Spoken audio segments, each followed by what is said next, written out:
right, everyone, we're ready for our next session. Okay, so I would like to now introduce the co-founder of HUBweek, Linda Henry, who is also the managing director of the Boston Globe, to get us going on this very special session that we have coming up now. Let's welcome Linda to the stage.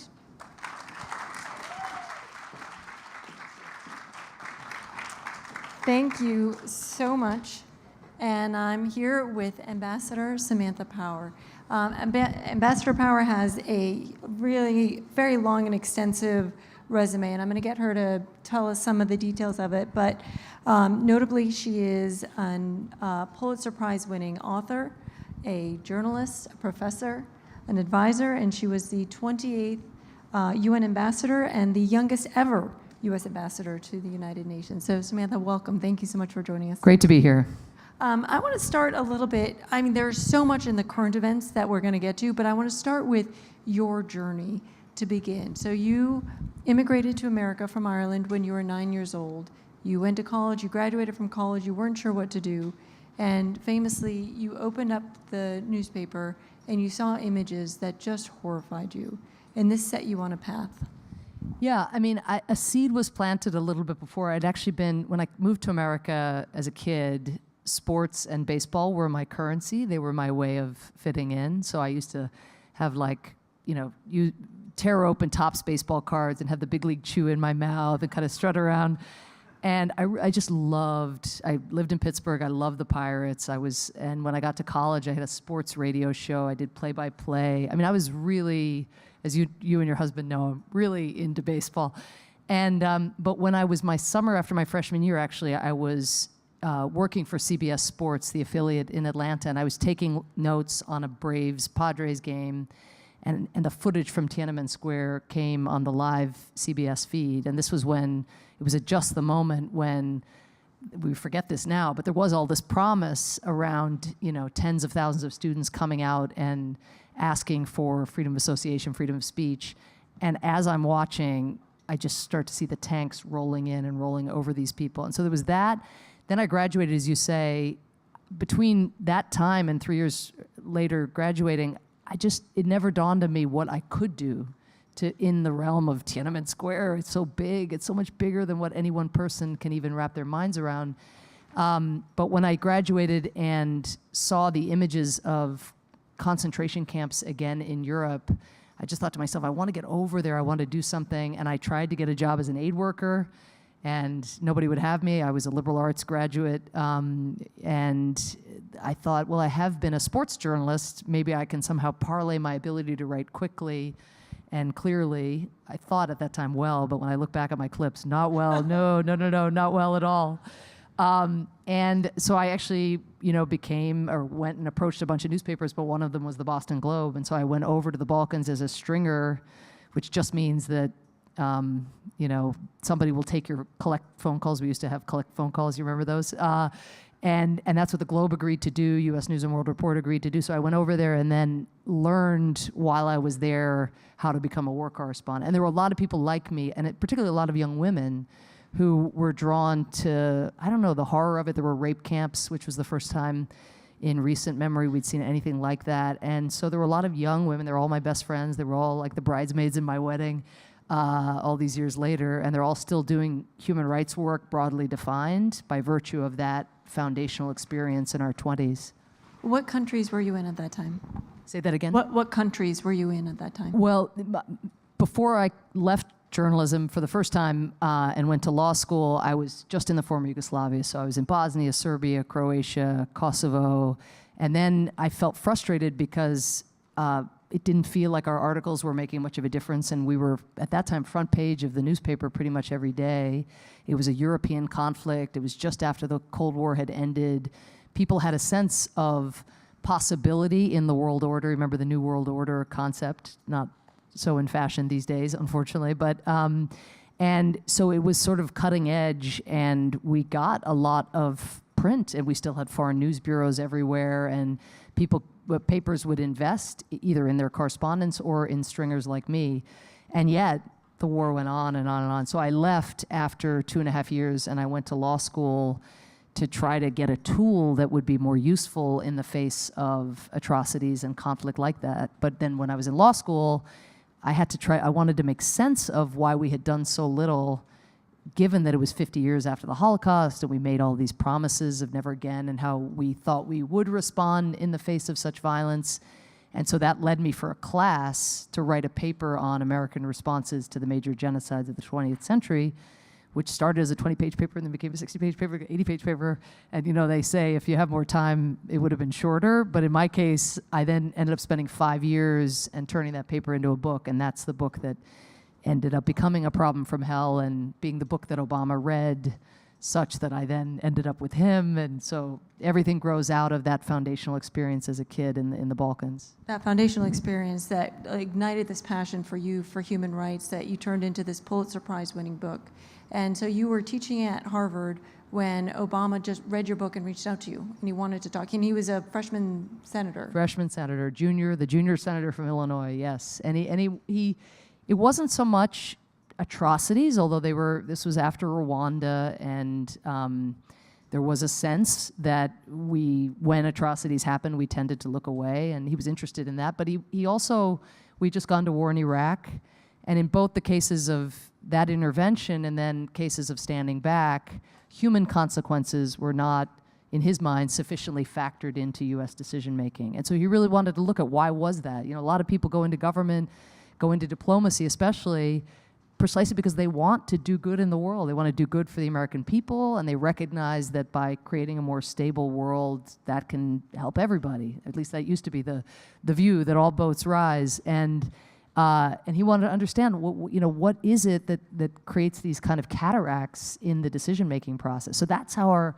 conversation started. We met for dinner, and what was supposed to be like an hour-long dinner morphed into this 5-hour extravaganza where we were in all the nooks and crannies of foreign policy and George Kennan and isolationism and the neoconservatives. And at the end of the dinner, even though I had just, for the first time, having been on a waiting list for nearly a decade, obtained my first cut of Red Sox season tickets. I had just happened literally like 2 weeks before, and I forget how many home games it was 12 home games or something. I had my 12 home games. And I heard myself, despite that, saying, why don't I leave Harvard and come and basically intern in your office? I didn't care what I did. I felt I could learn with him. We could grow together. He hadn't focused on foreign policy in a long time. He was a constitutional law professor and a state legislator, and I knew nothing about congressional checks and balances and the Senate Foreign Relations Committee's role. I wasn't loving the Bush administration's policies at that time, so I thought maybe there's something concrete that we can do together. It turns out you can't do anything in the U.S. Senate, at least at that time, because the same party controlled all branches of government in a way that previewed today. But he had a platform because he was who he was, and then he rapidly went on to become someone else entirely. And so when he became president, you had this sort of long-standing philosophical compatibility, and he asked you to join his administration. He did. I worked on the campaign, being Irish and sometimes talking about campaign opponents like I talk about the New York Yankees. I had to leave the campaign briefly because I stupidly called Hillary Clinton something I shouldn't have called her, so I actually had to duck out of the campaign, which was brutal, mainly because I did something that I was terribly sorry about.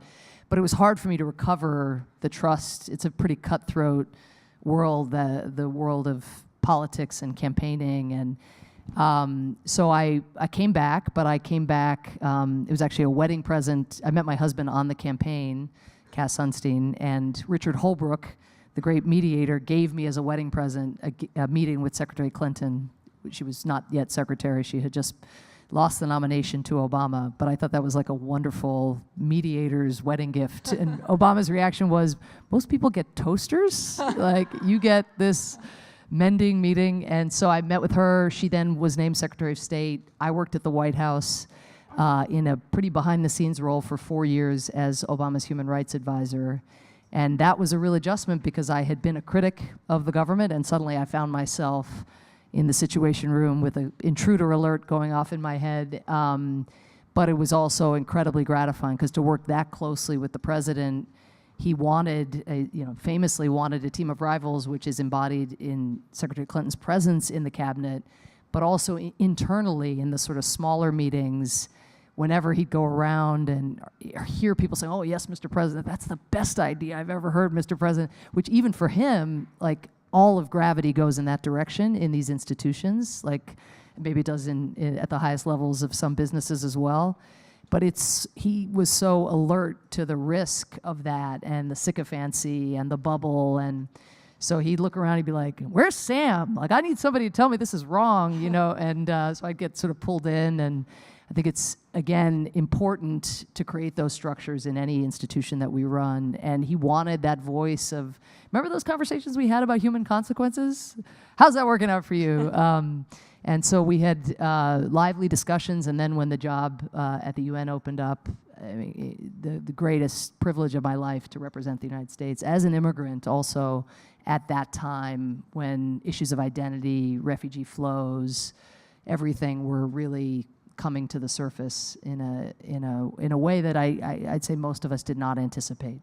What are you most proud of from your 4 years there? Well, the things that we prevented, of course, you don't ever, they don't count as points on the board, but people forget that in September 2014, we were looking at charts from the CDC that showed that 1.4 million people were going to be infected with Ebola by January.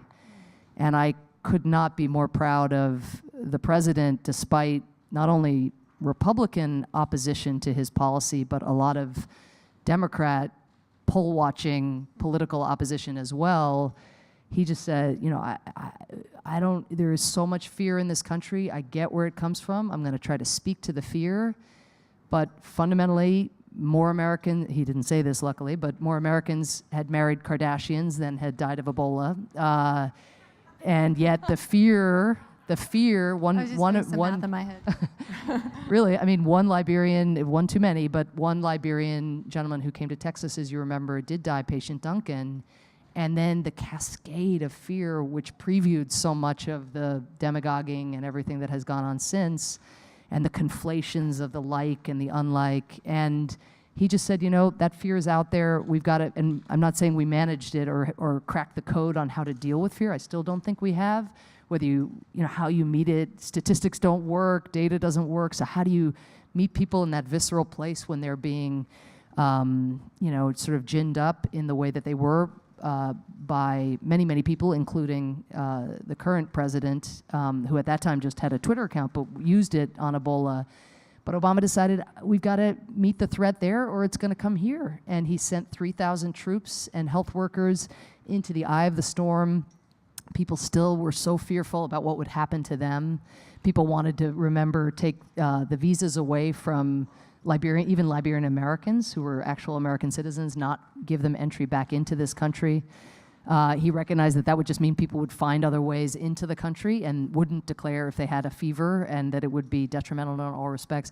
So I think the fact that he did that, bucking all of the trends, and then defeated this epidemic and led the world, got also Cuba and China and everybody else to do their share so we weren't carrying the burden, I think that was awesome. And personally, I worked a lot on very specific individual political prisoner cases. So in my last year, for example, year and a half, I launched a campaign around women political prisoners whose voices were being silenced around the world. And every day, I would hang for 20 days, let's say, in September of 2015, I hung the portrait of a different woman around the world who had been locked up because of her views. And some were women who were protesting sexual harassment, some were women who were documenting corruption. But from Vietnam to China to Uzbekistan, Ethiopia, Egypt, I hung these portraits, I profiled them on social media. And amazingly, even though Democrats and Republicans cooperate on very little, the women senators in Washington rallied behind this campaign, and there were, as it happened, 20 women senators at the same time we were launching the Free the 20 campaign. And in the end, we were able collectively, along with the advocacy, of course, of their families, to get 16 of the 20 women freed. And they're women who today are contributing, again, maybe only in modest ways, but I think in important ways, and also showing young girls and young women how important those voices can be, because they're too often silenced. Wow. You're doing this incredible work, but your book at this point was now being used against you. So the words that you wrote when you were not in the arena, when you were an academic and you were sort of studying and reporting on it, were now being used against you when you were actually the ambassador and in the arena and having an influence on this. Yeah, it was definitely the case that large passages of my book were put forward in masthead editorials in places like the Wall Street Journal, even the Washington Post, calling for me to resign over Syria. And my team, the wonderful group of foreign servants and civil servants I got to work with, were outraged by this. They thought this was terrible and unjust. And I thought, if I were outside, I would be doing exactly what these individuals are doing. And who can feel great about our Syria policy, right? I mean, I was asking myself every day, was there more that we should do, and urging that we do more in different ways, none of which I could tell you right now, had we done it, I can't tell you with any confidence that we'd be in a different place on Syria. I mean, it was the most complex, the most difficult issue. But I did, I felt I had to take serious, not only had I written about how you should respond to mass atrocity and how you had to inject regard for human consequences, but I'd also kind of valorize people who resigned on principle. And so that's the other language that they used. And I felt, I thought that there is a risk when you get in these jobs. In my case, you're representing the United States. You're, have a security detail, and there's just a lot of, there are a lot of accoutrements, to the job. Are you in it still for the right reasons, and to kind of pinch yourself and just make sure that on balance you're advancing your principles in the way that you thought you were. And it's funny, I'm working now on a more personal book called The Education of an Idealist, which gets at some of the tension that Syria brought out. And what I'm realizing is the extent to which my son, we each have kids around the same age, but my young son, who's now 9, but in my critical years at the UN when these editorials were being written, was only 6, 7, in that ballpark, and yet my journals are just filled with his interrogation of what I'm doing. And I'll give you one example, which I did a lot of very high-profile, I made a lot of high-profile speeches in the Security Council about Ukraine, and of course about the siege of Aleppo. You might remember the one that went viral, have you no shame, doesn't the killing of a child creep you out? So some of these were very memorable clashes, kind of like the ones I had watched before I went into the job of Adlai Stevenson on the Cuban Missile Crisis and Jeane Kirkpatrick back in the day on the Falklands and this and that. And so suddenly in my time, because of what Russia was doing, we were kind of going back in a time warp. And one night I came home having had a really high pressure, spontaneous showdown which was carried live on Fox and CNN and MSNBC with the Russian ambassador, and I was new to the Ukraine crisis was new, and I was new to it, and I'd had the experience at the beginning of the session just saying, oh my gosh, like this is just like Czechoslovakia in 1968, or this is like Hungary 1956, and I was kind of marveling, and the press gallery, which is usually kind of sleepy, was crammed with journalists, and it was all on live TV, and my press guys are like, you're on, and so I'm sitting back and I'm kind of taking in the ambiance, and then I'm like, shit, I'm America. Like, I gotta, what are we gonna do? So I did it, and I, because it was all the things that we have seen now play itself out, sadly, in our country, accusations, it wasn't called fake news then, but basically claiming that the sky was not blue.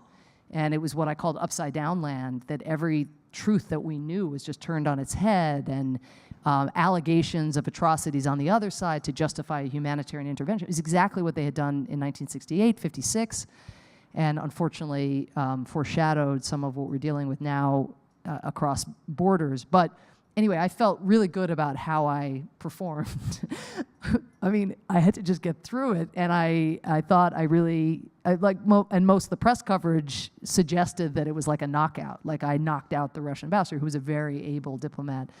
And so I came home, it was like 10 o'clock at night, my son had been asleep for 2 hours, he was 7, dragged him out of bed, I was like, let's go get a burger. And so we went to get a burger, and I was like, so the Russians, Vitaly said this, and Mommy said this, and then Vitaly said this, but then Mommy, this is what Mommy said.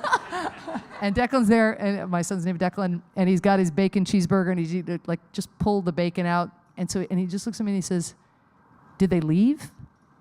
And I said, leave? Did they leave? I'm like, who leave? What do you mean? Crimea. Did they leave? And I was like, oh my God, this is so right. This is exactly right. The only relevant question was not like whether I knocked out the Russian ambassador with my brilliant speech. Did they leave Crimea? The whole point of the session was to get Russians out of Crimea, the part of Ukraine that they had taken over. And so whether on Ukraine or Syria or just the scoreboard of innocence in a way, that was the relevant metric. And so whether because of the editorials or because of my son's own questions throughout, I felt I did a decent job of preserving a kind of independence of mind, at least where I was going through the process of analyzing whether, on balance, it was worth it. And if I ever felt the president wasn't listening or had started to tune me out, or that there weren't lives to be saved also elsewhere, that would have been a much harder call, but I felt, the portfolio was a very full one, unfortunately, of a lot of places in need. You also had a really interesting strategy of diplomacy that employed the arts. And HUBweek talks about, a premise of HUBweek is that the future is being built at the intersection of art, science, and technology. And you integrated art in your diplomacy in a few really interesting ways. I would love for you to share some of those stories. Bless you for asking, because I feel so strongly about it, and it's not often heralded, and it's certainly not often done. So what I realized in being in New York was that I had this artistic bounty around me, and we talk about America's soft power and our ability to make other countries want what we want. That's the essence of soft power, through persuasion rather than coercion.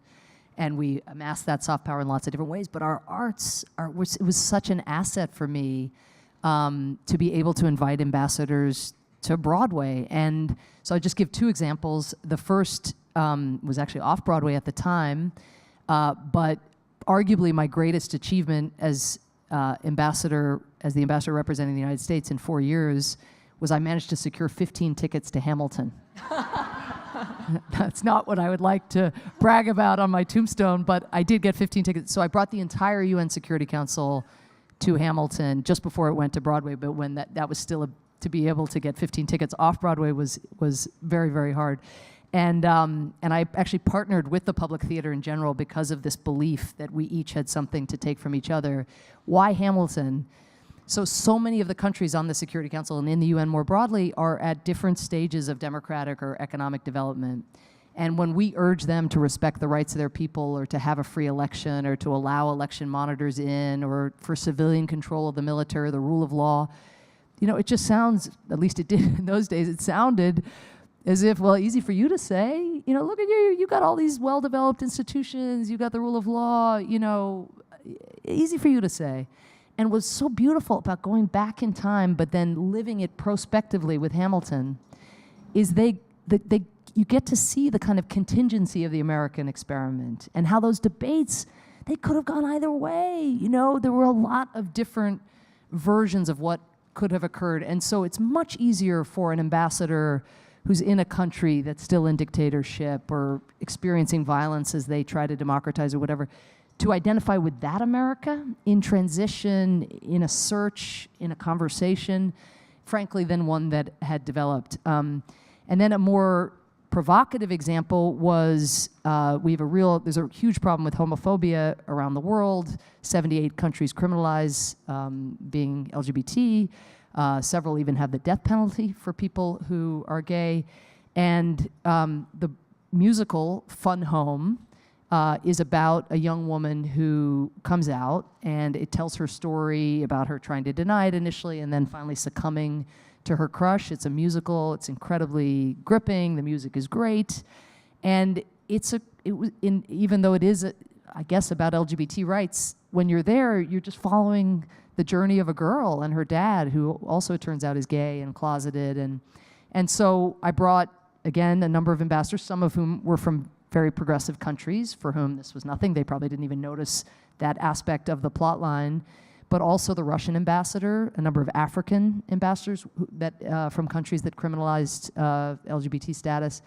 And what was so wonderful, and again, this kind of thing doesn't change the world overnight, but is you could just feel them tense up at the beginning and be so self-conscious about, oh my gosh, am I going to get in trouble? What if my president finds out? To just melting into the story and the shared humanity that you can find in watching an individual rather than some broader narrative about LGBT rights. It's just one person, and anyone can imagine that crush and trying to sort of suppress it. And so I really felt from there that the individuals who were there became not public advocates, but I knew they were on my side when we were fighting these fights within the UN.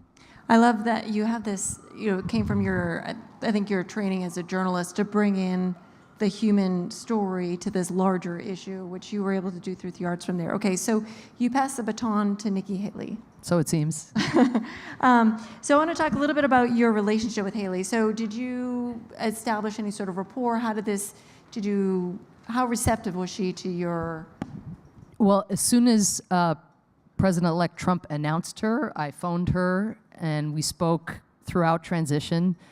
Of course, and I can completely identify with her on this. Her main concerns, at least as articulated to me then, were the concerns of a mother, as they were mine when I was making my transition. So we mainly talked about the schools in the area, and her son ended up going to the same school my son Declan had gone to, or was going to at the time. I talked a lot about the staff and who she would inherit. Remember that even though I was a political appointee and she is a political appointee, 90% of the people who advise us in our negotiations are lawyers, are sanctions experts, are linguists. They're career people, foreign service and civil servants. And so I just wanted to make sure she knew what an amazing squad she would be inheriting. So we talked about those kinds of things. And then I left her a vast number of transition memos on different issues so she knew exactly where we were as America in negotiations so she could pick up the baton. And then has she reached out to you for advice on the issues that you were working on that?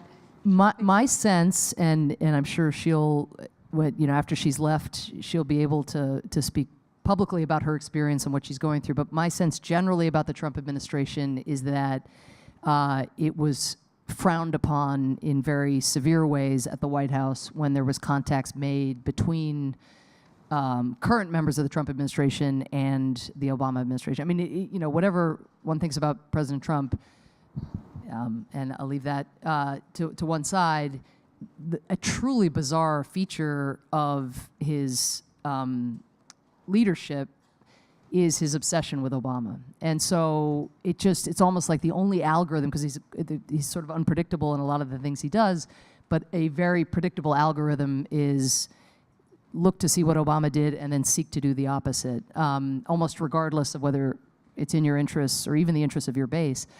So that was the formula, and I learned in transition and not just in my mission, but all across the government, as the incoming cabinet heads wanted to keep on particular political appointees who might have been, the expert on scheduling or knew everyone, in the UN or a logistic wizard. I mean, so not even political people, but who were technically political appointees.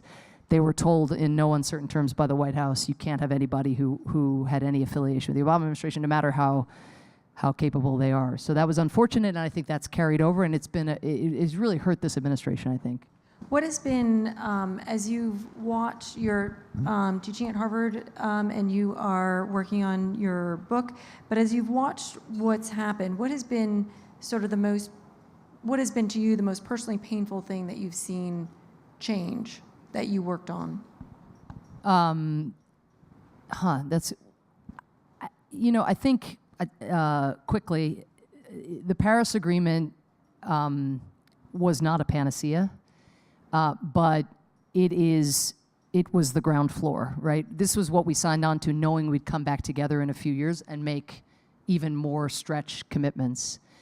It turns out that the private sector, states, mayors, or governors, mayors, are doing a lot to chip away at those commitments and to ensure that we're not completely losing this 4 years. But I think just whether it's this week's news in the place I went to high school in Atlanta, Georgia, these were the beaches that I used to spring break on, and they're just ravaged. And knowing that that is the future that we are leaving our children, so it's not. I think about it much less in terms of legacy, and much more in terms of losing time. Again, something that is so foundationally important for our kids and their kids and their kids' kids. So I'd say that's excruciating. I want to talk for a minute about Jamal Khashoggi. And how would the Obama administration reacted to the disappearance and apparent murder of a Washington Post columnist? Well, let me say that I don't think that we should have had the kind of relationship we had with Saudi Arabia. So we were, we need to have a working relationship, an effective working relationship with Saudi Arabia, and so does the Trump administration. But I don't think that the Obama administration or the Trump administration are doing any good by having the kind of relationship we have with Saudi Arabia, for example, on Yemen. Mm-hmm. So yes, we want to stand up to Iran. Yes, Iran is active in Yemen, but to be providing military support, doing arms sales, et cetera, when this number of civilians are being killed by our partners in conflict, we should have pulled the plug. It made sense at the beginning, gingerly, to approach that relationship, but once we saw how Mohammed bin Salman was fighting that war, we should have pulled the plug, and we didn't, and that was a mistake. So blame is not only on the current administration. I think what we would have done in the face of something like this, which is so out of the ordinary, and I should say we should look at the Khashoggi case also in the context of China going beyond its borders and rounding up booksellers in other countries who are selling books critical of China, going beyond their borders. Putin going into Britain and poisoning people, not just once, but multiple times. This is what happens when you don't believe in international norms and you don't enforce them. You start to see things that we knew the world was rickety, and again, it was very, very rickety while we were in office as well. But the idea that you can go into other countries and assassinate people, and that there's now a thought that there will be no cost. So I think by now, I would hope on Yemen, we certainly would have cut off assistance on that. But this should make us really question, hitching our sail to this mast of this individual. MBS has a vision for Saudi Arabia that in the PowerPoint is incredibly compelling. But if you want to understand this regime, look at Yemen and look at this monstrous action. And so I would hope that there would be a suspension, again, of assistance. We have to send a message, not only to Saudi Arabia, but to other countries, that this is not this is not allowed in the international system. And we don't have that many tools because we have to maintain some basis. It's not like we're going to cut off diplomatic relations. We need an effective relationship, but we have to remember we're America, and countries need us usually a lot more than we need them, but certainly there's no relationship where they don't need us as much. And so sometimes we act as though, we're the supplicant, and we need to be bending over backwards to accommodate countries that are, potentially assassinating and dismembering, American permanent residents. It's crazy. So you didn't see Mohammed bin Salman as a reformer? Look, it's complicated, as most humans are, but in his case, there are things he is doing domestically, especially to try to ensure that the next generation sort of buys into, granting women more freedoms. But on one day you get the edict that women are allowed to drive, and then several women will protest something else, and they're in jail. There's it's a little bit like what we've learned about Aung San Suu Kyi, that, and I don't mean to associate them because they're very different individuals, but there are people who are are not that tolerant of dissent. They have a set of things that they do beautifully, and they can articulate principles that resonate for us. And indeed, in the case of Aung San Suu Kyi, of course, just incredible bravery and resilience, and was instrumental to helping liberalize and at least usher in elections that people got to vote in. But you have to look at the full picture, and we cannot go whole hog in with these leaders. I often used to say when I was in government, I would exclaim, I'd be like, we have no dimmer switch. Can we just get a dimmer switch?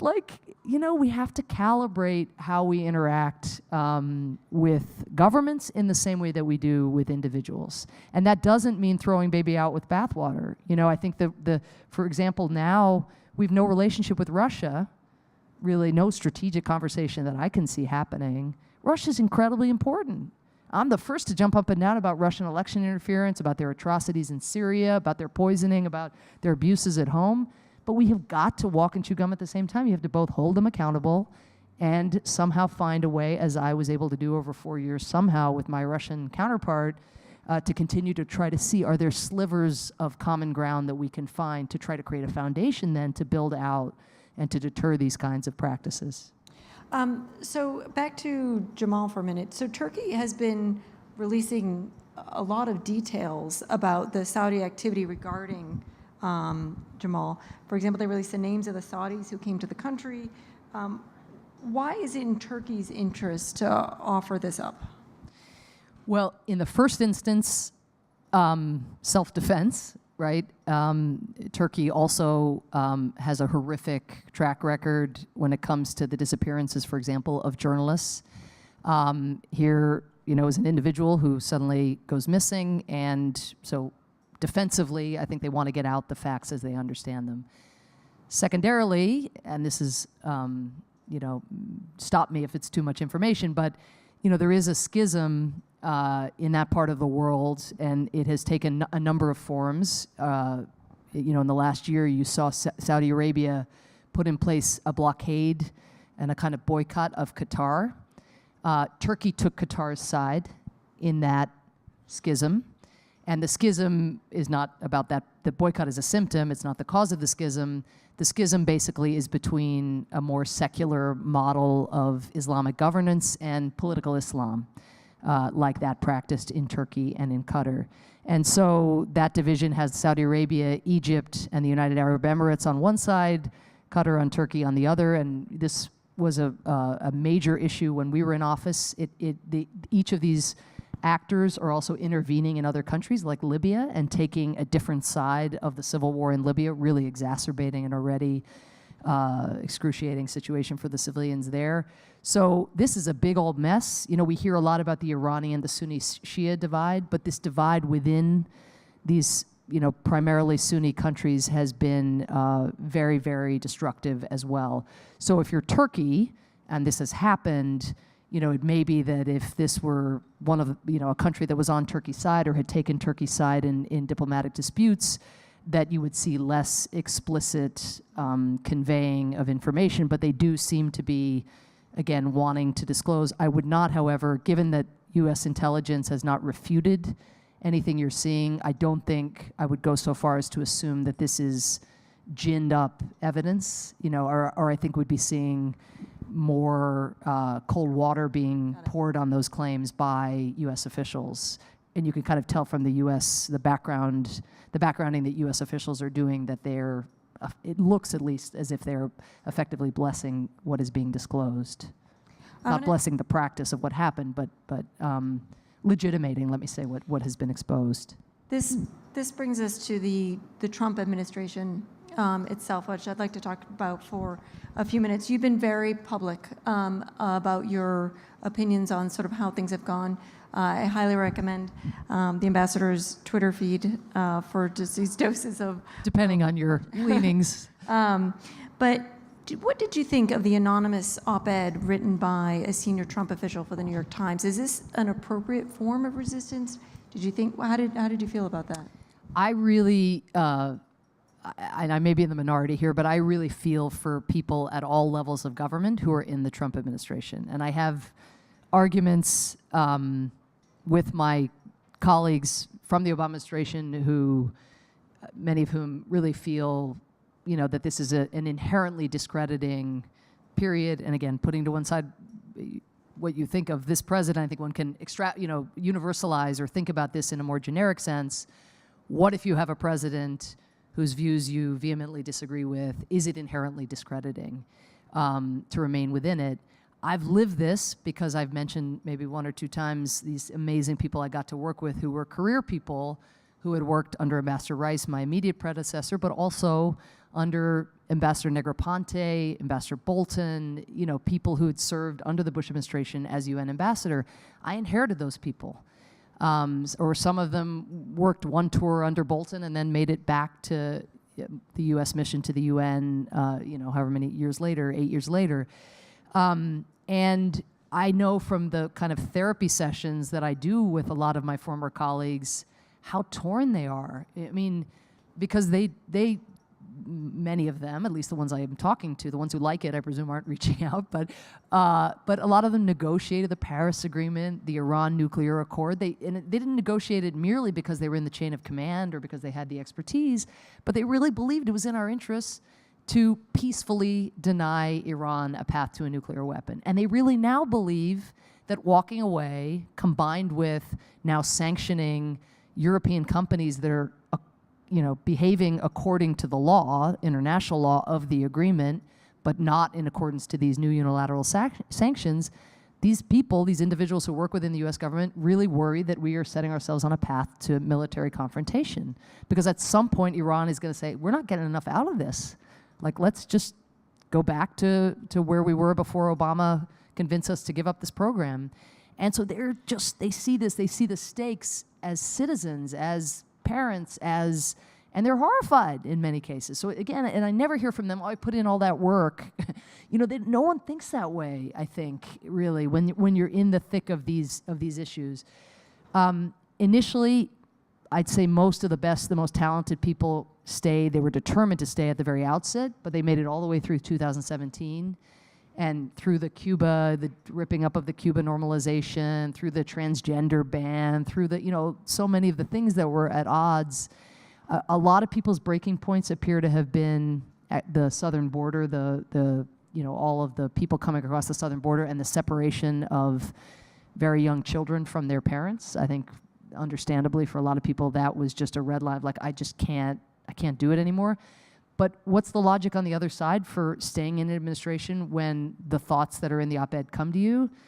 Because it really does matter who's in the room. And if you reduce what is already gravitationally a setting that is oriented toward telling the boss what he wants to hear, if you reduce that setting further from expertise, historical expertise, sanctions expertise, linguistic expertise, and institutional memory of what the U.S. has tried before, we will be worse off with less expertise, And it doesn't mean that expertise is being heeded, I get, but so, and yet you want to jump up and down and alert the outside world. A lot of people are doing it through leaks. I don't think it's that much worse to do it through an anonymous op-ed than a leak.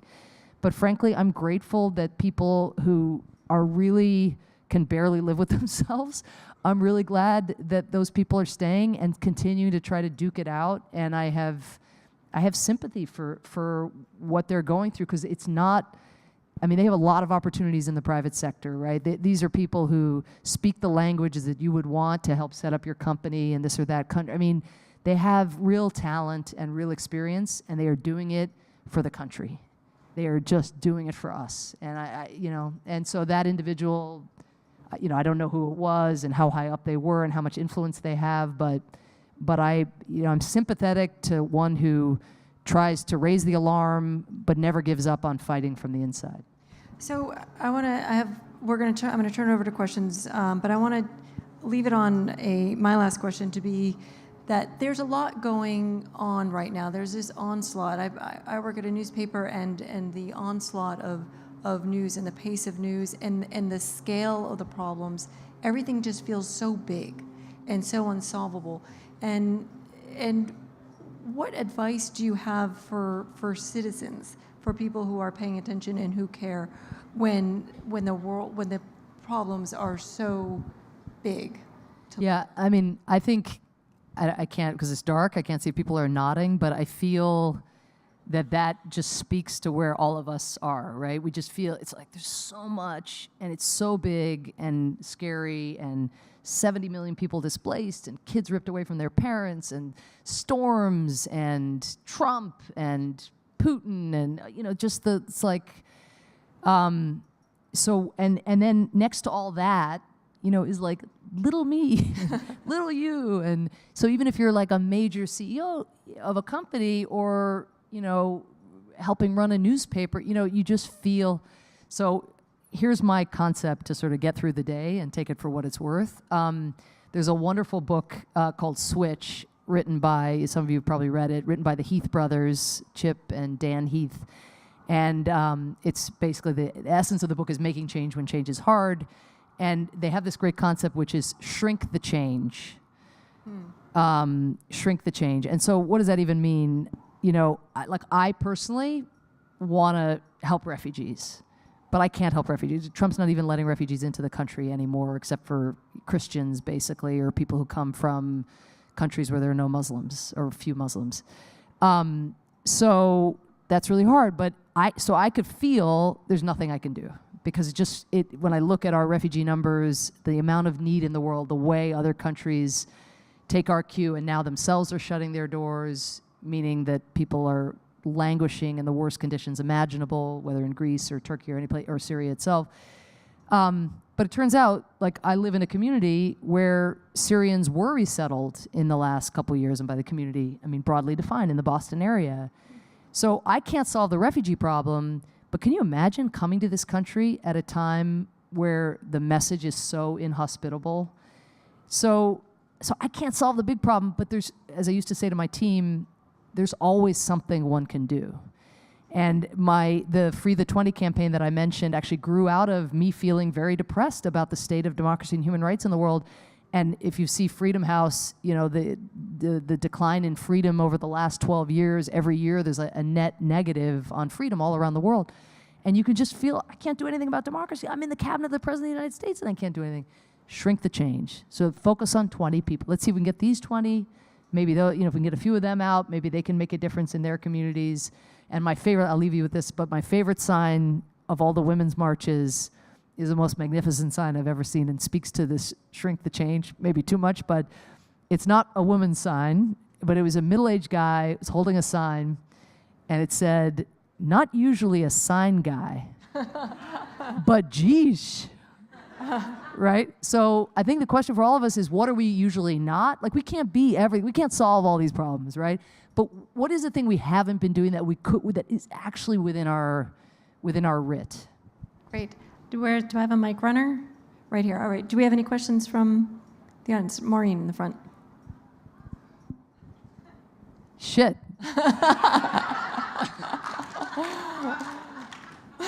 Forgot about Maureen. Hi, Ambassador. I'm going to be one of those obnoxious reporters with a three-part question. Okay, so You've earned it. Trump was recently at the UN, and he was bragging about how America is doing better all around the globe, and he got laughed at by the audience, which was the first time in history that's happened. And I'm just curious what you thought. And secondly, I'm curious what you think, what your theory is about the Trump-Putin bromance. And you mentioned identity, and I was thinking about this because I was just in Monument Valley, which is all about John Wayne. And obviously, we're not John Wayne anymore. We're not even the Mosaic anymore. What are we going to be? What are we going to be? Yeah.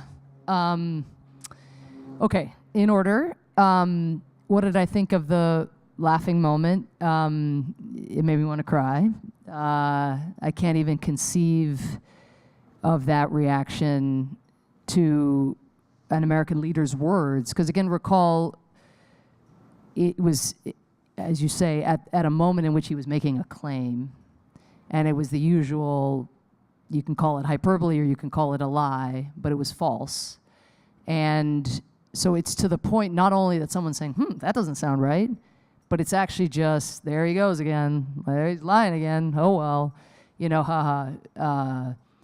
And there's one maybe positive feature to it, though, and I think it speaks to, and I don't know if you've experienced this, or you, Linda, but when you travel internationally now, I remember in the Bush years when we had Abu Ghraib and we'd invaded Iraq, and you had the sense that a lot of people in the world were mad at you also for these policies that were being brought forward. And maybe what I'm saying is, maybe I want this to, or there's no scientific evidence that what I'm about to say is true, but here's a feeling I have, and I'm wondering if others have it. When I travel abroad now, I feel like empathy.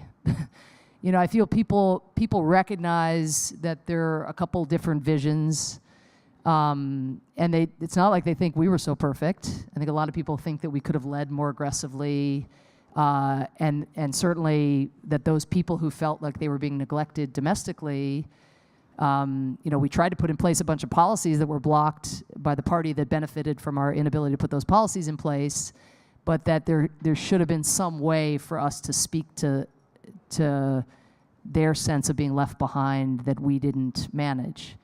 But my point is, globally, while it is very true that China is sort of benefiting, or that this is hastening China's rise, and that the dynamics in international institutions are changing extremely quickly, there is still a huge hunger for an America that believes in diplomacy, that recognizes we can't solve the big problems of the world without other countries, that believes in alliances as a bedrock for diplomacy, that even if we were never perfect, certainly we were not perfect in promoting human rights, that has a president who thinks about the human consequences of a policy, and even of a drone strike, and who wants, to do everything in his power to eliminate civilian casualties.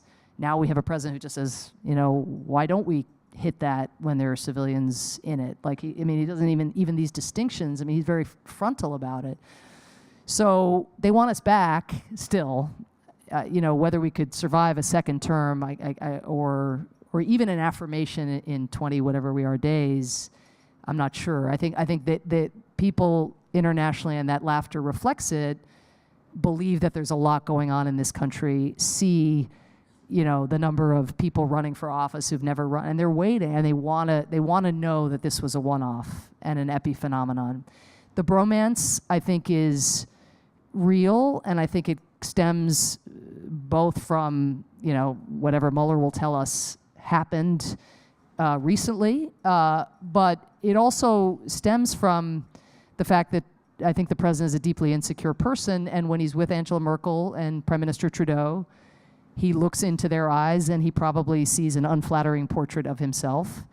When he looks into the eyes of dictators around the world, they're transactional. They're doing what they want within their borders. They're attacking the media. They're attacking judges. They're doing a lot of the same things, and I think that's a more comfortable environment for him. I think he really doesn't like being judged, and you see that also with the staffing choices he makes around him. He likes being pandered to, which is not something actually Putin does, but Putin isn't judging. He's just looking to do deals with somebody who's inordinately friendly.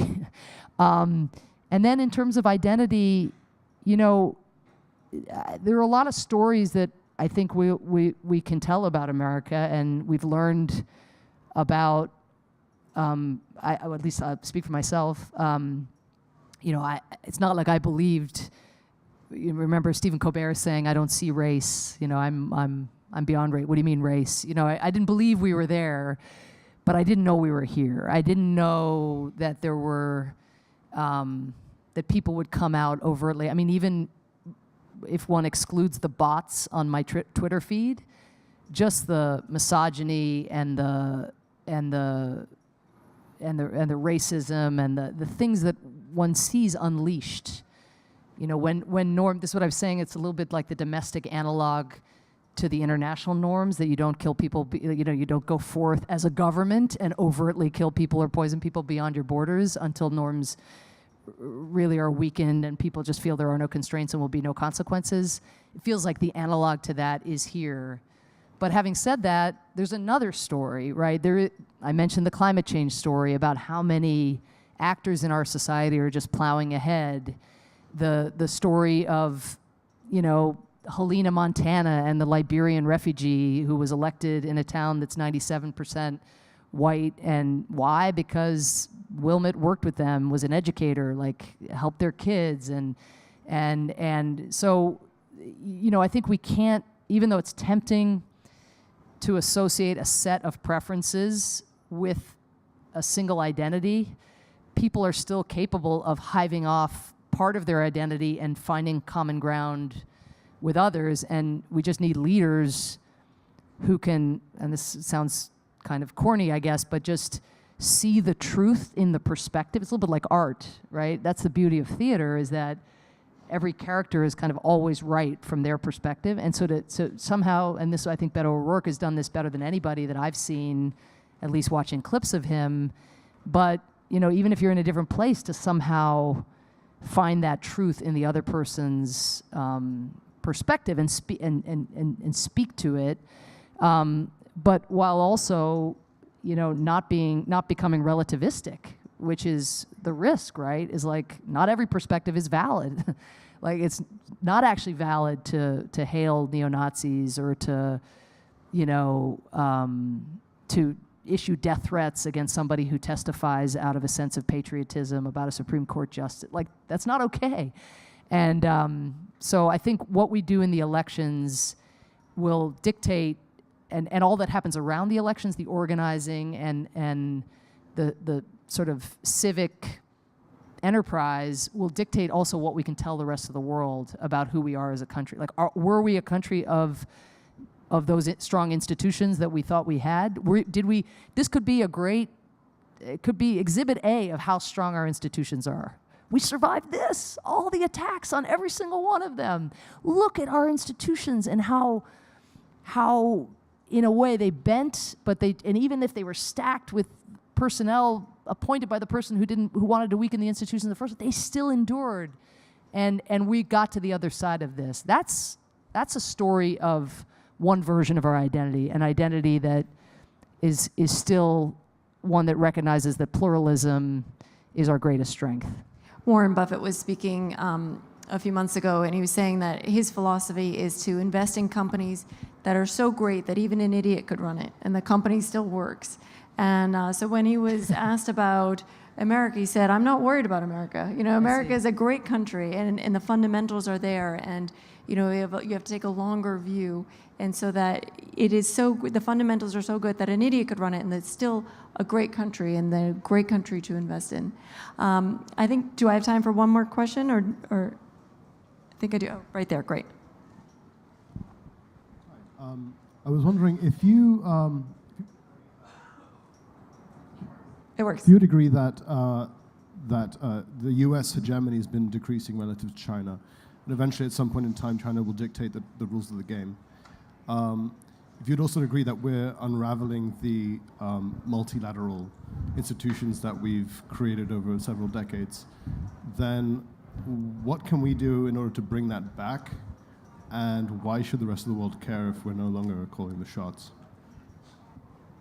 At the end, I lost you a little bit, but if I heard you, China will at some point outpace the United States in a range of ways.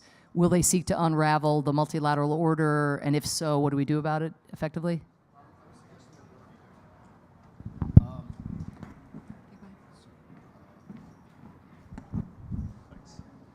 No, I was kind of going along with what you were saying about unraveling our norms internationally. I was suggesting that's already happening, and we're actually causing a lot of that. And so the question is, if China's going to be calling the shots in the future, and it would potentially even make sense for them to have a more transactional relationship going forward, why should anybody care? How do we get back to a place where we're creating or empowering these multilateral organizations to forward the norms that we believe in? Right. Okay. Well, let me say a couple things about China. So the arrival of China on the geopolitical stage, and I know most of you here, if you're in business, are well aware of China's arrival on the geoeconomic stage, but I mean, is the biggest thing to happen to the world since World War II. I mean, it is so big. I mean, you know, my favorite little China statistic, just to give a sense of just the explosive power of China, is kind of an obscure one, which is that China produced and used more cement between 2011 and 2013 than we did the entire 20th century. You know, just like to give you a sense of like the growth and the power and you know, when I was ambassador, they were relatively reserved within international institutions, taking a stand on North Korea, anything Taiwan related, Taiwan atop the list, then North Korea, Burma, Myanmar. But now I watch, and they're stepping into way more spaces commensurate with President Xi's vision, which he's been very open about. But they're still nowhere near as active as we have the capacity to be if we have a direction, if we have a list of problems we're interested in solving in the world or interests we want to advance. But we've been AWOL. So there's the high profile pulling out of things. Then there's just, can anyone think of, other than North Korea, which is very important, but a problem we're actually seeking to solve in the world at the present? Do we have some other idea on, even if it's not man-made, on like, you know, climate change? Do we have some other idea on Cuba and human rights? We have a lot of rhetoric on these things. How about Venezuela? Are we trying to solve Venezuela? Like, what do, not that we'd be well positioned to solve Venezuela, having apparently contemplated supporting a coup in Venezuela, but putting that to one side, like, what's our list? I used to always have a list next to my computer. You know, you have to have a list in government because just the inbox will overpower you. Anyway, so we're AWOL. They're stepping into more things, but the big issue right now is a lack of any leadership. It's not actually that we're in a China-led world order. It's more of a self-help society at the present. And unfortunately, our closest allies are now diversifying their perspectives and hedging, like you're kind of saying. So that's on China sort of specifically. As China relates to the international order, Putin doesn't benefit from the international system that the United States has undergirded, shall we say, since the Second World War. And that's one reason that he's ripped up the rule book. And you know, there's nothing in Russia's trend lines that is auspicious for the future of the country demographically, economically. You know, it's a rough horizon, let's say, or that's mixing metaphor, whatever, but it's a relatively bleak horizon if left to its own devices. So you rip up the rule book, you create instability, you make yourself the hero of wars that you create. China's done quite well by it up to this point. And so I think what you can expect is an effort to shape international norms in a way that privilege rhetorically economic development over civil and political rights, that stress rhetorically the importance of sovereignty, but then you're seeing from China's own actions the absolute absence of respect for other countries' borders and even the other countries' sovereignty, not only in the negative, but also even in the positive, in places where China's everywhere with its investments, but also with its workers doing the building. So the idea that this kind of fetishization of sovereignty, bringing us back to the 19th century, that's going to work. It's not going to work for China. They're too out in the world, and their own economy is too contingent on that. So, but what will happen is there will be a battle of ideas at the UN, and a lot of the, it's a little bit like precedent in American courts. It's very hard actually to change the norms. You can't do it overnight. But in order to preserve let's say, free speech in a resolution on terrorism, right, where there's a lot of gravity pulling you toward muzzling the internet, and even here, even among our allies, America's own free speech standards are very, very different than those of European countries. So we actually have always been quite isolated. China, that's a place where the fact that our European allies no longer really view themselves as, first friends, they may decide to pull away from us on free speech. and start to embrace in international norms more censorship. Which you might say is, yeah, norms, schmorms, like what are who are norms going to stop?